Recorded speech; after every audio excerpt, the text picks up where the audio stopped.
What does it take to keep 15,000 zoo animals in the pink of health? If you're not careful, they take off your finger.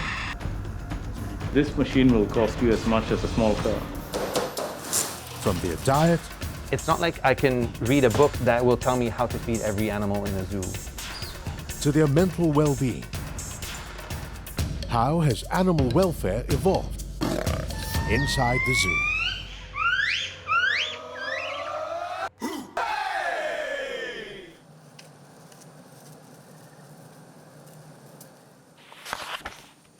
It's 90 minutes before the zoo opens, but the Wildlife Nutrition Center is already abuzz with activity.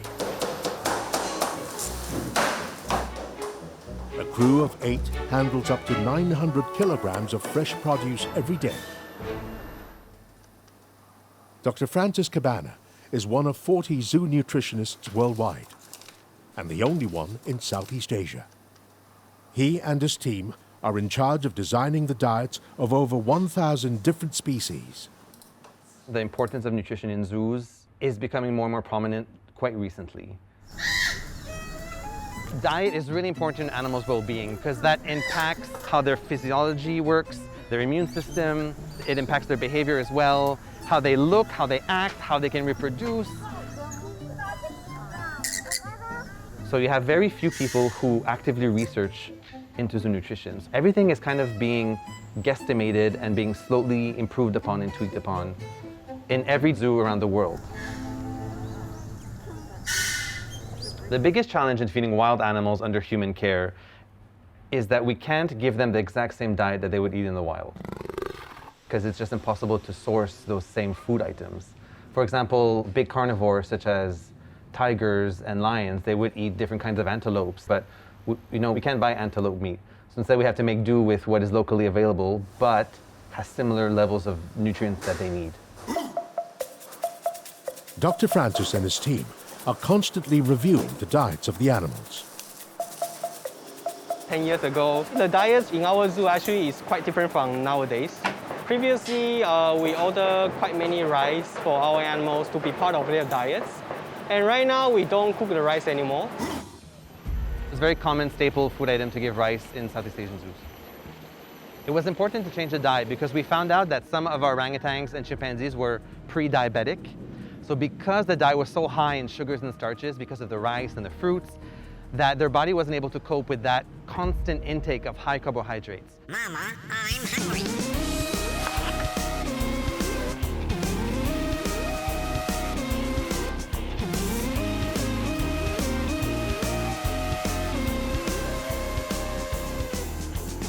In recent years, the nutrition team is also paying more attention to the environmental impact of their menu. When we try to choose the different fresh produce, we will try to choose those ones with a lower carbon footprint. So most of the fresh produce we getting will be from local region. So like Malaysia, Indonesia, even some of them is coming from Singapore locally. Because beef is the highest carbon footprint, we try to use lesser beef, try to use more kangaroo meat and other different kind of meats. Recently, we're trying to look for sustainable fish as well. Good nutrition depends not just on what the animals are fed, but also how often they eat. Since 2017, the zoo started having fasting days for all big cats. For most of the carnivores in wild, especially the big cats like lions and tigers, they only hunt the prey like once a week or twice a week. So we're trying to do the same way, like some of the days they won't be able to get any food.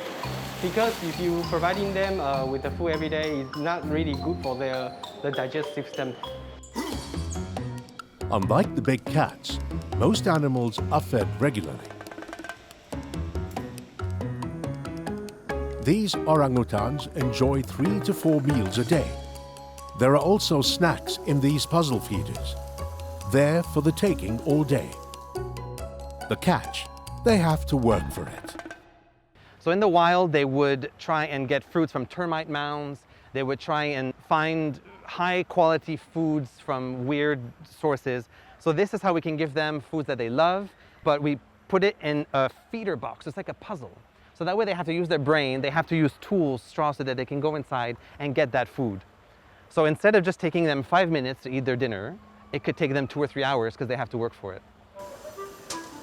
See, and then sometimes they get frustrated just like we do, and then they just bang on it. It's like when your TV is not working at home, what do? You bang on your television for it to magically work. So see how closely related we are to them? To check that the diets are effective, Dr. Francis and his team work with the keepers to perform a quarterly visual assessment of the animals, assigning each a body condition score, ranging from 1 for emaciated to 5 for obese. Today, they're assessing Raja, an endangered Sri Lankan leopard. The good news, Raja's score is now a 4. Still overweight, but down from 5 when he arrived from Indonesia 2 months ago. We would continue to revise Raja's diet until he can go down to something around a 3. Raja was moved here permanently to breed with the resident female leopard. At 14, Raja has no offspring and possibly only a year left in his reproductive life. But his weight, coupled with his age, could make it hard for him to mate with a younger, more agile female. When we got him, he was 96 kilograms, and the ideal weight is around 67 kilograms for a male of that species. We want him to be fit, healthy, and we want him to not have any diseases that are associated with obesity, so he can live a long time and have many babies. So when he came in July, you can't see any of the muscle, lean muscle is all rounded, and the belly was dangling down. He used to get 47 kilograms of meat a week, and we gradually reduced this down to about 17 kilograms a week. But now you can see his lean muscle when he moves. Raja has lost some weight. But is he ready for the big date?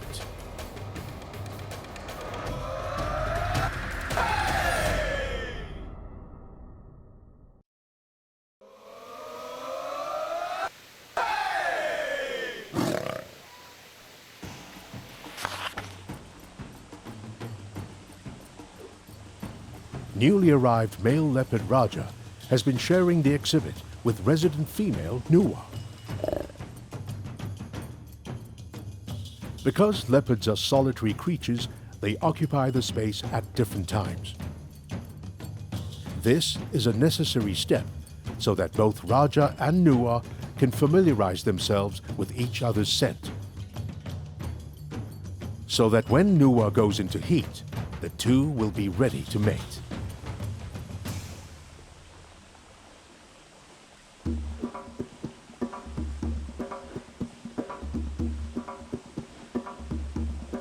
Today, that moment has arrived.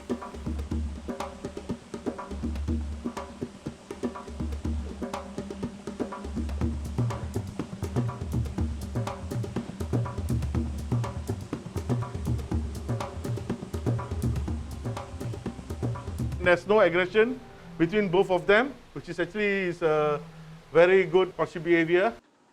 Now, as you can see, the female is actually showing a lot of interest.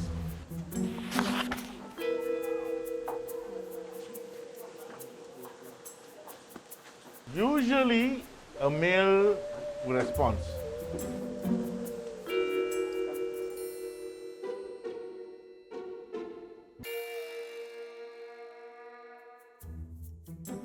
Probably this is his first time, so that's why he's not so, used to it. The last time a leopard cub was born at the Singapore Zoo was more than 2 decades ago.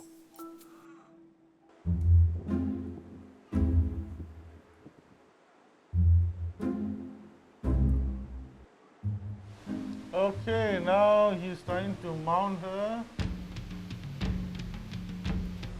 All right, her legs are up. The tree is actually blocking for her to move the tail outwards so that he can perform proper mating. because they were raised in captivity, they are not experienced. They didn't even see any other animals doing mating and all this. Then that might be a problem. While Raja and Nuwa build their chemistry, 300 meters away, a few primates are also learning to live together. To benefit the animals' mental health, the zoo is trying to recreate their natural habitat by shifting 3 South American monkey species into a single exhibit for the very first time. We try to integrate the animals gradually. Slowly, we build up a cohesive group. So over here we have 2 gorilla monkeys. This is Luis and Carlos. Okay, these two are a very closely bonded pair. Okay, they've been living together for many years now. And when one individual actually goes missing or wanders off somewhere, the other one will actually call out to him really loudly. Carlos and Luis are about to meet their new housemates, a pair of white-faced Saki monkeys and a group of 4 squirrel monkeys. Okay, now we are going to start mixing our animals.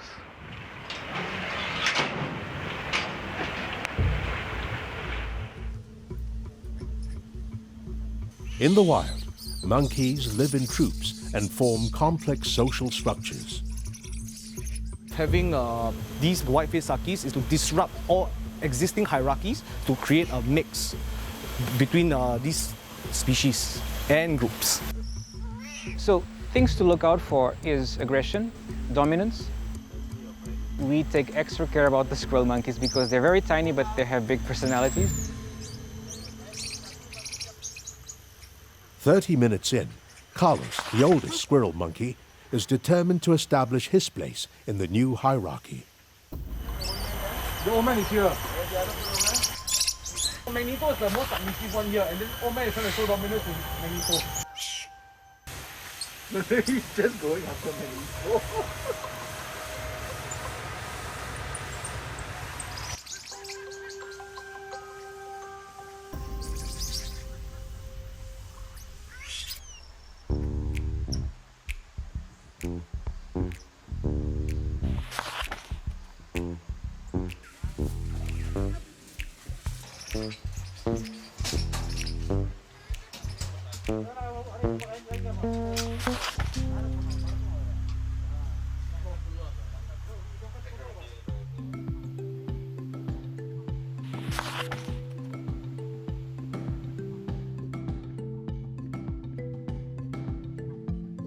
Spider monkeys are really laid back, but because they're big, they're also a good peacemaker.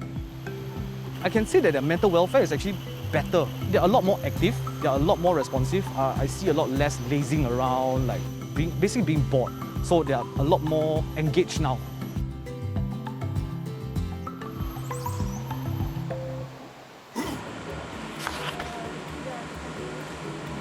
Good morning, everyone. You want to take over the rounds?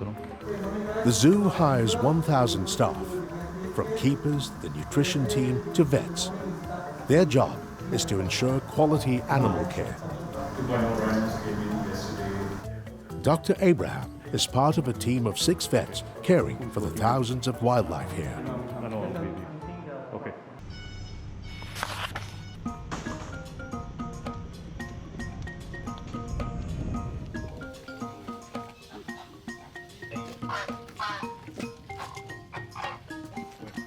It starts from the moment the animal comes in to the zoo. So all these animals go through a very stringent process of quarantine, anywhere from 1 to 3 months, to make sure that they're actually free of certain diseases that can potentially be harmful to our collection and to people.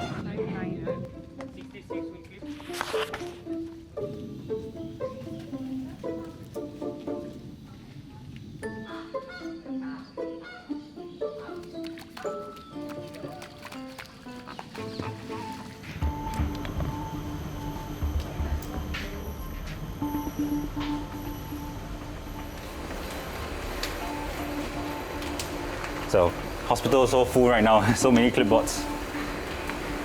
How much food did we give her in the morning? In the morning, we gave about 150 grams, Okay. almost finished. Okay.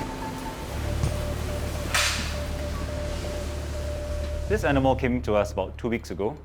Older cats tend to get chronic kidney injuries or chronic kidney issues because she's quite young, 4 years old, and this is not chronic, it's sudden. This is one of 4 jaguarundis in the zoo. 2 weeks ago, keepers noticed that the usually sprightly wild cat was lethargic and unsteady. Okay, so what we're doing now is basically doing a follow-up ultrasound examination. This machine gives us a picture of what's going on inside the animal. The initial diagnosis was acute kidney injury or acute kidney failure. This machine will cost you as much as a small car back in the 90s. So what we did was human hospitals have machines that they don't want anymore. We took it from them. The technology is exactly the same. It's just that they have some modifications or tailoring towards animals. The ultrasound machine is able to pick up potential health problems. Early detection of illnesses means a higher chance of survival. After an ultrasound, the jaguarundi is confirmed to be suffering from kidney failure.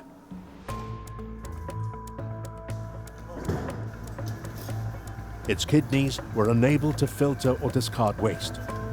Left untreated, she could die within hours. The vets have placed her on fluid therapy to flush the toxins out of her bloodstream. The fluids will also help her produce urine.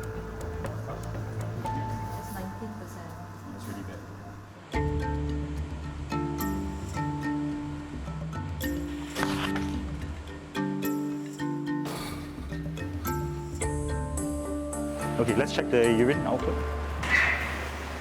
It should be a light yellow. This is still slightly more brownish. She's not out of the woods yet, but she's showing some signs of improvement.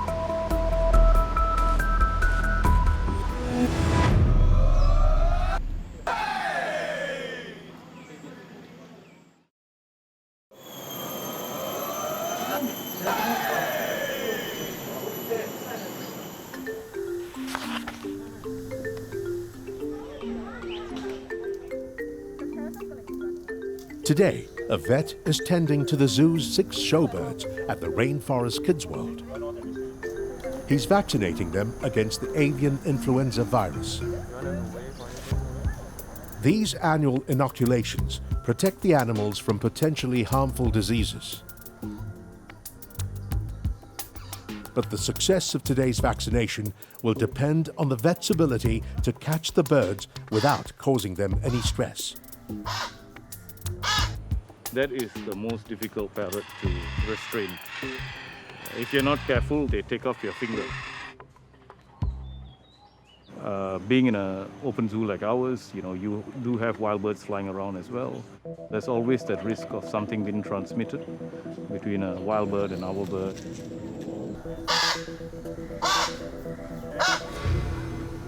While the team is trying not to ruffle their feathers, Dr. Ali Anwar is preparing April, a 10-year-old binturong, for a dental exam. Dr. Anwar specializes in animal dentistry. 4 years ago, the zoo acquired new radiography equipment, allowing him to conduct more detailed inspections of the animal's teeth. Dental work is fairly recent in zoos. Sometimes animals break their teeth because of artificial structures. Animals get their teeth damaged because of improper diets, things like that. This used to be neglected. But now we have realized that dental care is part of good animal welfare. Any lesion or any damage, you can actually cause certain degree of discomfort, and hence you actually affect animals' health as well. When you have bad teeth, you can develop a heart condition. Bacteria from infected teeth and gums may enter the bloodstream, causing damage to the heart. Wild animals eat natural stuff, and that's what's best for their teeth.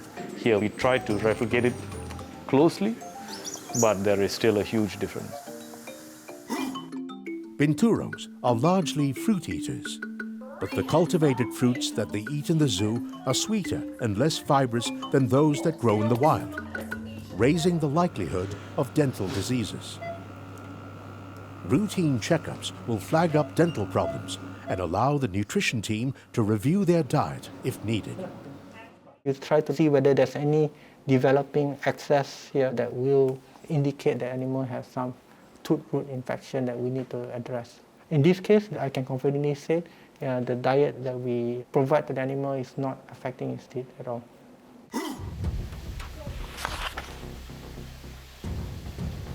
Meanwhile, at the Singapore Zoo, female leopard Nuwa is in heat, and she's been trying to mate with new arrival Raja.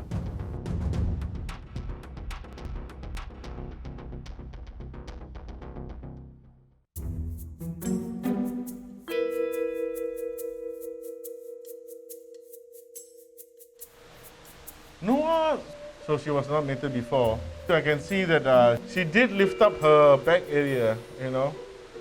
That is the first step. And the second step is to move her tail so that the penetration can go in.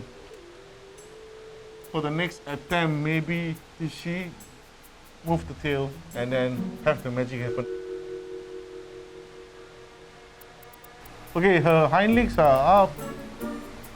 The tail is not shifting enough.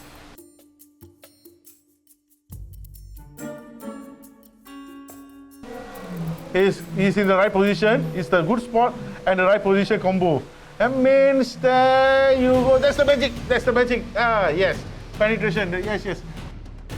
So when there's penetration, the female will feel the pain, right? So the male will automatically hold the neck down, right? After when he let go, she will straight away turn around and they will try to have some foreplay fight. It's foreplay, it's not fights. The mating is always this quick. This is how they do for cats. In just 1 hour, they can mate about 5-6 times. So they will do this repeatedly for about 2 days. The second day, you slow down a bit, and the third day, maybe lesser.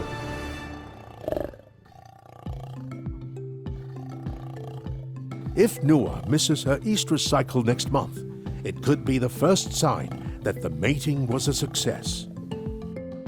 And then when she's confirmed pregnant, I'll be very, very happy. Because we are going to have a leopard cub after how many years? I think more than 20 years.